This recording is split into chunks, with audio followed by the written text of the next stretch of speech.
On paper, the Aston Martin Honda Formula One project for 2026 looks almost unfair. A clean sheet regulation reset, a legendary designer finally given full freedom, a works engine from one of the most successful manufacturers of the modern era, and behind the wheel, a two-time world champion still operating at an elite level. If championships were decided by Ursums, this would already be a title contender.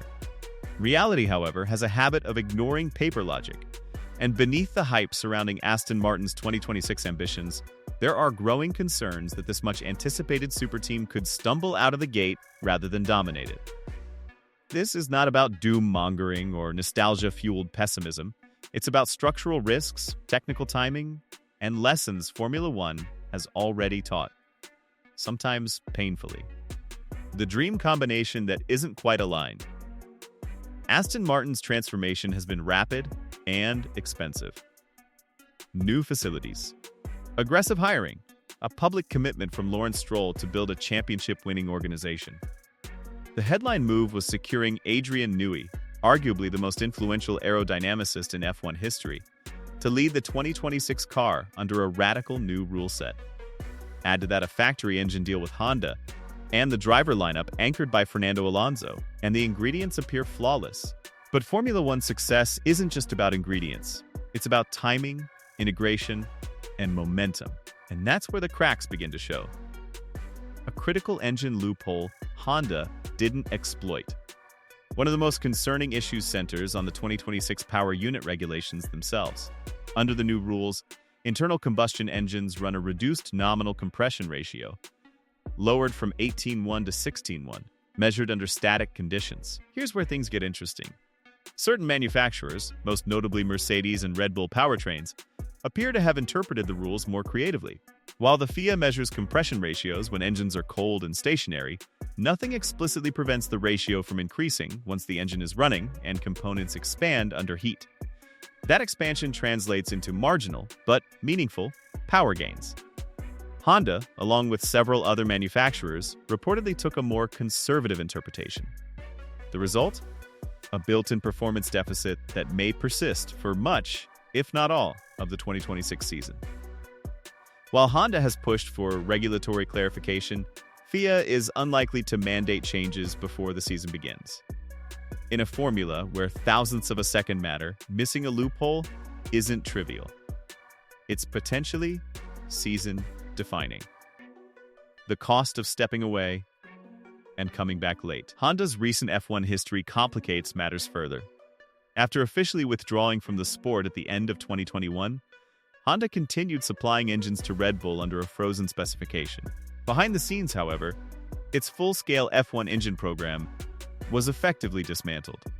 Personnel moved on. Budgets were redirected. Momentum disappeared.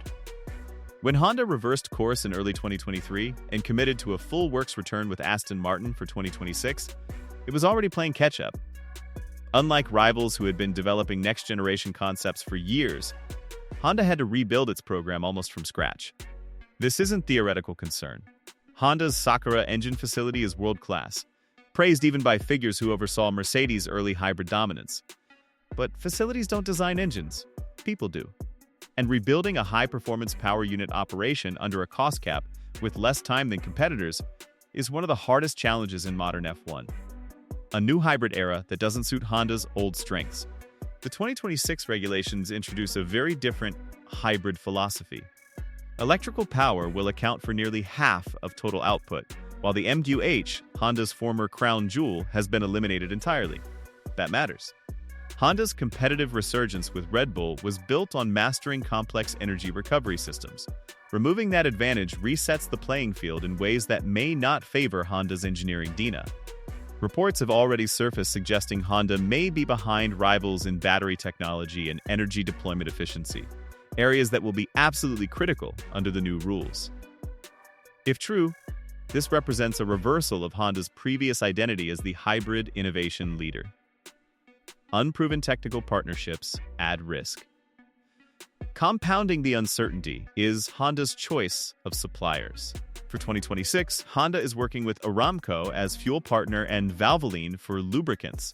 Both reputable companies, but newcomers at the very sharp end of Formula One engine development. Fuel in F1 is not an off-the-shelf product. It's a bespoke chemical weapon designed in tandem with the engine itself. Established partnerships like Mercedes, Petronas, or Ferrari, Shell benefit from decades of accumulated knowledge, iteration cycles, and trust. Aramco has experience in junior categories, but Formula One is a different universe. Any lag in fuel optimization translates directly into lost power, reduced efficiency, or reliability risks. That's a lot of unknowns to stack on top of an already compressed development timeline. The logistics problem no one talks about.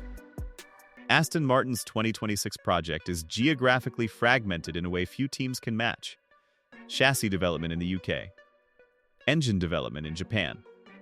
Fuel and lubricant work spread across multiple countries, including the United States. Coordination matters more than ever in a cost cap era. Red Bull and Ferrari benefit from having power unit and chassis teams under one roof. Aston Martin does not. This doesn't make success impossible, but it does make efficiency harder. And Aston Martin's recent history suggests it has not always extracted full value from its growing resource pool. Echoes of Honda's painful past. For Alonso, the situation carries uncomfortable familiarity. He endured Honda's disastrous return with McLaren from 2015 to 2017, a period marked by severe power deficits, chronic reliability failures, and public frustration. That collapse wasn't caused by incompetence. It was caused by underestimating the scale of the challenge, rushing development, and lacking sufficient time to course correct. Honda eventually recovered, but only after years of pain, massive investment, and a reset with Red Bull. The question now is whether Honda and Aston Martin will have the patience to repeat that recovery process if 2026 starts poorly. Adrian Newey changes the ceiling, not the floor. It's important to be clear. Adrian Newey's presence dramatically raises Aston Martin's long-term potential.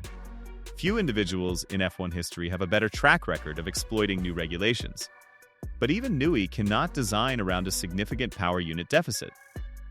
His previous frustrations with Renault at Red Bull weren't about power alone. They were about denial and stagnation. Newey has always been willing to tolerate short-term weakness if there is visible progress and commitment. Honda's challenge is proving that commitment under stricter financial and political constraints than ever before. So, Red Bull 2019 or McLaren 2015? That is the defining question. Will Aston Martin, Honda follow the Red Bull trajectory, initial struggles followed by relentless improvement and eventual dominance, or will it echo the McLaren-Honda collapse, where fundamental deficits overwhelmed even elite talent? The answer likely lies somewhere in between. Honda has learned hard lessons. Aston Martin has invested heavily. And the sport's regulatory structure is designed to prevent prolonged disasters. But the risks are real. Missing early engine performance targets in a new regulation cycle is harder to recover from than at any point in the last decade. Development is capped. Convergence is slower. And patience, especially from drivers like Alonso and owners like Stroll, is finite. A super team still waiting to prove itself. Aston Martin's 2026 project is not doomed. Far from it. But it is also not the guaranteed success story many want it to be. The talent is there. The ambition is unquestionable. Yet Formula One rewards preparation more than promise. And right now, Honda appears to be starting the race a few steps behind. Whether this partnership becomes a modern masterpiece or a cautionary tale will depend on how quickly Honda can close its gaps, and whether Aston Martin can finally turn enormous investment into cohesive execution. The clock is ticking. Aston Martin and Honda are standing on the edge of something huge, but whether it becomes a title-winning era or another painful reset will be decided in the first brutal months of 2026. Formula One has a long memory, and it rarely forgives slow starts under new rules. If you want to stay ahead of the real stories shaping the next F1 era, make sure you like and subscribe.